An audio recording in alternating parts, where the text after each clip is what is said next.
akka moltan kabajamtoota fardatoota madda nageenya nagaan keenya lagaaf tabba qaxxaamuree bakka jirtan maratti sinaa ga'u jechaa eegaa kabajamtoota keenya oduulee biyya keessaa qabannee dhufnee jirra oduu guyyaa irraa kan dhageessan obboleessa keessan Said Dawweeti galmee yaassoo kabbabaa waliin kan jiran naa jaha har'a majjii 28 bara 2021 mana murtiitti dhiyaatan mana murtii caffeetumaa irratti barreessaa barsiisaa fi qondaallee abaawoo yaassoo kabbabaa akkas jechuun mana murtii dhaddachaa irratti dubbateera. Tokkoffaa kabajamoo mana murtii nuti yaada wayyaa'aa uummanni keenya barbaadu dhiyeessine warri mootummaa garuu ofii yaada bitamuu hin dandeenye qabaachuu hubatanii filannoo keessaa na baasuuf na hidhan. Himanni nuti dhiyaate oduu safara keessaallee hin guunnedha. Shororkeessaa jedhanii ana nama biyyi koo na barbaaddu na himatan. Ana ummati koo na eega. Shororkeessaan isa yaadaan na falmuu dadhabee na hidhe maatii koo bittimse isa hojii koorraa na dhorke.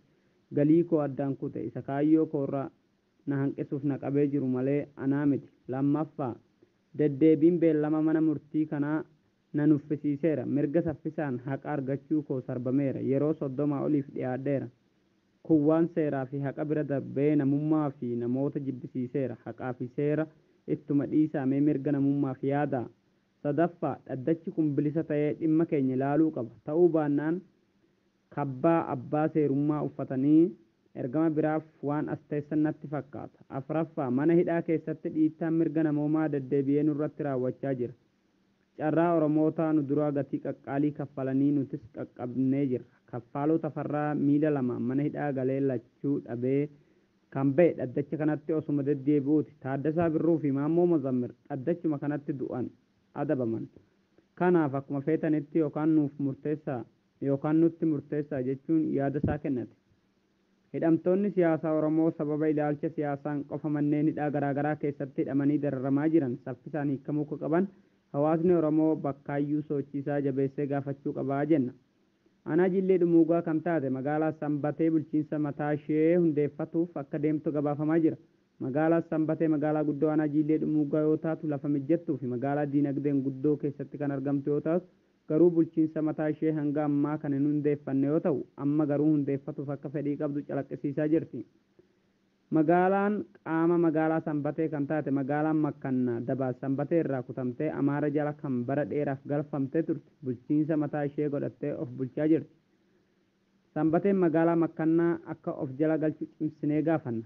Gabaasuma wal fakkaataan aanaa Arxummaa Fursee kan taate magaalaan Caffaa Roobitis bulchiinsa mataa ishee akka hundeeffattu gabaafamaa jira.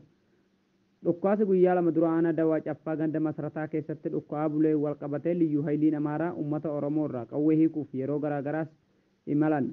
Uummanni qawwee ofii kennuu yeroo dide liyyuu hayliin uummata irratti dhukkaasa bantee uummanni Oromoo ganda sanii ofirraa deebisan. Lola maqaa qawwee hiikaadhaan liyyuu hayliin uummata Oromoo ganda masarataa irratti dhukkaasa banteen uummanni waloon ta'uun humnoota badii kanarraa liyyuu haylii nama 4 ol akka rukutanii jirantu dabarfame. Gama uummataatiin haga ammaa miidhaan qaqqabe akka hin jirre namni bilbilaan gaafanne kun madda nageenyaatti hime.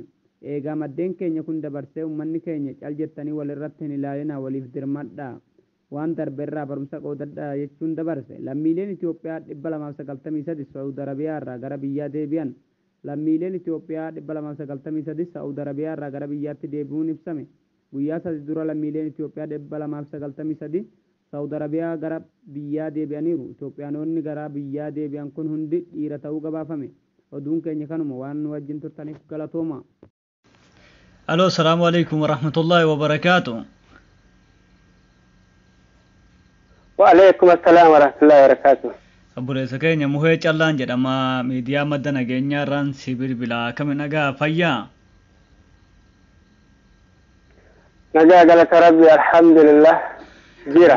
Obboleessa keenya Saaddam gahee yeroo wanni si bilbilleef ammaan dura yeroo lama hidhamuu kan kee dhageenyaa aanaa Jillee Dhumuugaa magaalaa Battee keessaa ammaan durallee qabamtee hidhamuu dhageenye dheengada haga ijoollee 8 waliin waraqaa raabsamee sintu raabse maqaa jedhuun qabamuu keessan dhageenye sababa kanaan maali wanni jarri kun deddeebi'ee sin qabaniif ka jedhu sirraa qulqulleeffatuu dhufne mee Saaddam eenyu dura ka jiraataa eessaati yoo dura dhaggeeffattoota keenyaaf ibsee eegasii maaliif akkasi qabaa turanleen qabaa keessan kana maal balleessitaniiti jedhanii si qaban kanalleen ittuma aansi.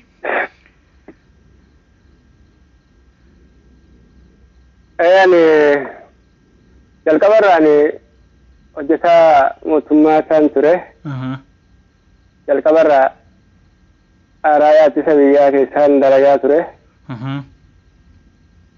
Raayyaa ittisa biyyaa san keessaa amata 3 wayi dalageen achi keessaa bahee biyya galee osoo hin taa'u sanillee achi Afrikaadhaan akkaan dhiisee hafeen ture raayyaa ittisa biyyaa keessa natti hin tolle. Ammallee ergaan galee osoo hin taa'u aanaan keenya liyyuu haayilii naannoo jechuudhaan waamicha naaf godhanii anillee dhaqee achi waa liyyuu haayilii san deemne. Achi aanaan yeroo nu ergu jalqaba akka deebinee aanama san baada silxanaa fudhannee eebbifamnee booda akka deebinee aanama keenya uummata keenya wajjin tajaajilu ture achitti nuuf himanii garuu dubbiin akka san hin taane yaani ka godina keenyaa deeme guututti naannoo Amaaraa keessa nu bichisan godina keenya kan Oromoo ta'e Amaara keessa deebisuudhaan kan Amaara ta'e karaa godina keenyaa fidan. Haa ta'u malee ijoolleen Oromoodha akkuma ittiin tolle beektaa firummaa of keessaa qaba. Humni addaa Amaaraa kuni firummaadhaan kan gurmaa'edha. Kan firummaadhaan gurmaa'e waan ta'eef ijoolleen Oromoo hedduun keessaa osoo deemu anillee harma boru osoo nan deema osoo hin taa'u akka carraa tahee lollee liyyaayiliif uummata keenya uummata Oromoodha Kamisee keessatti adeemsifame. Kabara darbe. Tole itti fufe. Kabara darbe turan. Tole. Kalas lola sanii wal qabatee kala sanii yeroo nu bira ani kaampii waldiyaadhaan ture. Ani ramaddiin kiyya waldiyaa ture ijoolleen Oromoo isaan kaan qabattee kan magaalaa battee fi qofni deemne ilaa jahaan dabarra. Hundinuu naannoo Amaaraa keessa godinoota Amaaraa keessa bittinuudhaan bakka ramaddii isaanii jiran anillee akkuma ramaddii kiyyaa waldiyaadhaan ture. Achi booda lolli Kamisee sun akka carraa ta'ee ka'ee osoo lolli sun osoo uummanni fi liyyaayiliin Amaaraa sun lolarra jiru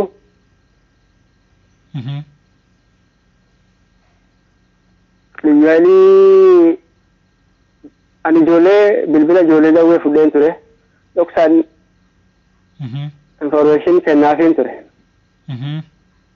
yeroo waraanni nu bira yeroo akkana gaantaa shaambal akkana tiimii jaama karri shaamballi tokkodha nu biraa fe'amee lola Kamisee san deeme. Yeroo sanitti liyyaayilii naannoo Amaaraa kan dawwee dhuman anatu marrajaa kennaa ture achuma keessa taa'ee haa ta'u anis dabareen nagahee fe'amee osoo deemnu ani ijoollee Oromoodha haga 5 takka gurmeesse silaa lola kan deemnu lola kan seenuu jirru uummata keenya fixurra jara kana finneetuma dhumuu wayya lola seenuu jirraa uummanni keenya sun jiisuurra nu immoo uummata keenyaaf tumsinee ooleenis akkasitti duutu bareedee akkasitti gurmeesseen ture ijoollee haga 6 takka. Achi booda gurmeessee isheen kan fe'amnee waldiyaarraa fe'amnee dhufne beektaa humni duraa ishiin ergamte suni uummanni keenya kaan fixee kaan harkaan qabatee kaan meeshaarraa guree kaan kalas uummanni qoxaaxaree jira ishii jalqaba deemte anillee ijoollee kara dawweedha kan na bira jiran bilbila isaanii fudhee kan akkasitti marrajaa kennaafi ture gara kanaan dhufan akkanatti dhufutti jiran jedhee himeettiin ture akkasitti lola ishii sana injifataman liyyaayiliin naannoo Amaaraa injifatamaniiti uummata keenyaan. Immoo deebinee fe'amnee dhufaa jirra osoo dhufnu amma Kamisee akkasitti gurmeesseen jechaan ijoollee Oromoo jeettiin kan afaan Oromaa beeku yaani sadacha jaamanii isaan keessaa tokko naganee gurmiyan isaan qindeessisanillee na jala hime osoo magaalaa Kamisee seenuu deemnu helikooftariidhaan makalaakiyaan federaalarraa dhufee nu fuulduratti bu'ee nuyi lolan seenne nu dhaaban. Duuba deebinee deemii of duuba deebinu kana achitiin kiyyaas na jalaa bahee. Ati kanaaf qabamte jechuudha. Sama hamaadhaan akkasitti iccitii kana jalaa bahuudhaniin akkasitti qabamee achi iccitii guutuu siin jee kana guututti na jalaa himanii akkasitti qabamee jettaati hedduu na dararan bakka rabaatii tokkodha baay'ee dararaa sanillee yaadachuu illee hin barbaadu. Eessatti dararan gaa mana hidhaa eessaatti? Mana hidhaa achi na qabatanii mana hidhaa Waldiyaatti na deebisanii. Waldiyaatti anis guutuun ijoolleen ishiin Oromoo kaanillee akkasumatti na hintee kanas waan godhan iccitii tokko baasee tokkoon keessaa baase afur immoo jecha kanaaf isa jee isan nu gurmeessee akkas jedhanii jalaa himanii. Tole magaalaa keenya waan nu jala deemaa jiruuf mee waan tokko nuu himi yaadannomaaf waan mana hidhaa keessatti si godhan wama tokko kaasii nuuf himime dhiifama. Wallahi ji'a tokkoof akka baay'ee na dararaa tura yeroo sanitti yaadatullee natti ulfaata na dhukkuba amma na dhukkuba yeroo yaadadullee ji'a tokko baatii tokko guutuu guyyaa aduu keessan taa'aa oola. Halkan yeroo sanii halkan rooba keessan taa'aa bulaa guyyaa immoo wallahi aduu sanatu narratti caama beekta. Aduu keessatti hidhanii moo? Badii eega aduu keessan taa'aa waraanni kan natti murteesse. Aduu fuula keenyatti ajjeefamuu qaba fuula keenyatti du'uu qaba akkasumatti murteessanii. Isaan ammoo osoo iccitiin jalaan baane ajjeesuudha barbaadan turanii garuu iccitii jalaa gadi baate akkaan ani qabame uummannis na dhagahee. San booda hoo maaltu taame? Akkasitti san booda asii fuudhanii Baahirdaar na fe'anii. Hayyee. Baahirdaari ammas deebisanii Waldiyaatti na deebisan gati. Hayyee. Akkasitti isaan yaaddoon isaaniidhaati najjeessuudha ture. Karaa hedduudhaan sistamanatti fayyadamanii najjeessuudha ture. Yaani iccitiin jalaa dhagahamee akkaan qabamee isaan harka jiru karaa hundaan wantiin qabameef hundumaa dhagahamee waan jiruuf wadabduu dhagahee akkasitti wadabduudha asii Binaal Muktish yeroo sanitti baay'ee naaf iyyee ture. Agalatuun. Inni naan iyyuudhaan ammoo wadabduutis dhagahee wadabduudha akkasitti dhufee hidhaana baase. Tole egaa hidhaa sanii baate egaa gara kallattii maan gara aanaa jillee mugaa ganda keessanii galte jechuu. Akkasumatti galee ergaan galee ani Yaaqo'amii duraanii san akkasumatti hin qabaa beekte. Tole mee eega galte guyyaa dhiyaggaddaa'u kan lamata siidhan kana maal balleessite jedhaniiti?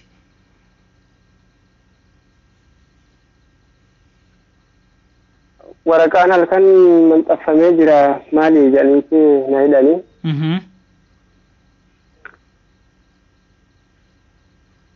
Ani asittuu nageenya achitti waraqaa manxaffamee bulee isin jechuudhaan shakkamtanii isin qabne naan jedhanii amma na hidhatti kan nutti himanii yeroo isin fuudhan jalqabumarraa maqaan keessan warra ija badaadhaan laalamtan kan kennamtan jedhamaniiti kan isin kennuu danda'anii sanii akkasitti nutti himanii.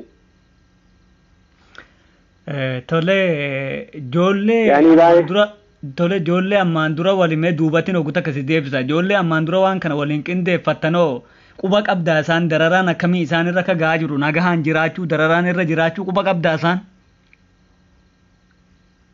Guutuun isaanii bahanii jiran. Hayyee. Tokko hiriyaatii Sayyid Siraat jedhama. Hayyee. Hedduudha isaan Mahamad Aliyyis kan jedhamu jira. Hedduun guutuun isaanii amma naannoo humna addaa naannoo Amaaraa kuni barnamaan ta'u.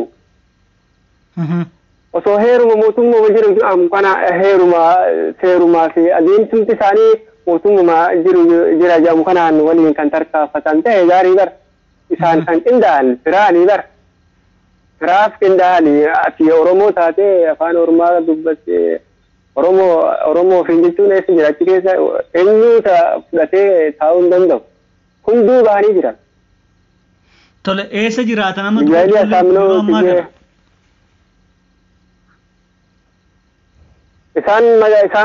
isaan suni kamiseedha kamisee galanii jiran isaan asii magaalaa battee fi deemne immoo guutuun isaanii galanii jiran. Hayyee galatoome buleessa keenya isaan ammalleen duuba kan waliin gaafi deebii gaanu ta'a bal'een amma sa'aatiin keenya waan nu jalaaf deemeef hedduusi galatoomfannu ulfaadhu mee uummata Oromooti ergaa maal qabda warra humna addaa jedhee of sossootee kunoo magaalaa kamisee keessatti gibira ijoollee teenyaati mana ijaarratee qallabamaa jiru magaalaa baatee dhuunfatee qallabamaa jiru kana haala kana mee maal jettan uummata keenyaan warra hojjetaa mootummaa see aksiifistoota Oromoo kanneen biyya alaa jiran ergaa maal qabda? Ani warreen amma humna addaa naannoo Amaaraa biyyaalee saamiloo tigga jijjiiraman jaamee ture jette haala tarkaanfii duraan qaban irra wama takka homaa jijjiiraman hin qabanin sanuma isaan Oromoo ija badaan laalan akkuma duraanii sanitti ammallee isaan osoo danda'anii Oromoo sana asii kaasudha yaaddoon isaanii hin taatuuf malee ani waan jiru isaan kun nurra osoo kaanii akka kiyyatti gaariidhaan. Hayyee uummanni keenyalleen akka wanni kun ka'u cimsee akka gaafatu barbaadda jechuudha. Wallahi nurra haa kaanii kanas. Hayyee buleessa keenya galatoomii kan waliin gaafi deebii yeroo lammaffaa kan waliin goonu taatilleen waan tokko waan irraanfattee yoo diraatte yaadadhu inshallah yeroo biraa deebinee kan bal'inaan gaafi deebii waliin goonu ta'a inshallah ammatti ulfaadhu siin jenna. Ani ergaa takka wanni hin qabu. Akkuma godina keenyatti akka biyyaatti silaa nageenyi jiru walitti bobbocamee jira. Akkuma godina keenyatti Affaarin waliinis ta'e ummata Amaaraa waliin jaalalaaf nageenya filachuudhaan osoo waliin tarkaanfannee gaariidha akka kiyyachan. Akka naannoo biraa dhageenyu san akka taanuun barbaadu. Nageenya filannee osoo nageenya tokkummaa duraan qabnu jaalala duraan qabnu waliin osoo akkasitti tarkaanfannee gaariidhaan amma Affaariin waliinis wal tuttuqaa jirra mishaa miti. Hayyee kalas inshallah ummata biraan si geenya afshirsiin jenna.